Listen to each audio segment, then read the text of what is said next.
You ask Tiger to solve. This deals with linear equations with one unknown. The final result is x equals 11. Let's solve it step by step. Swap sides.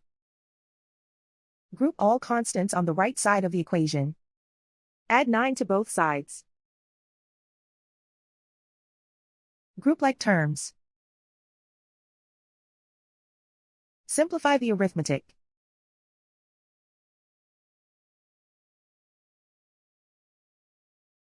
Isolate the x. Divide both sides by -2. Cancel out the negatives. Simplify the fraction.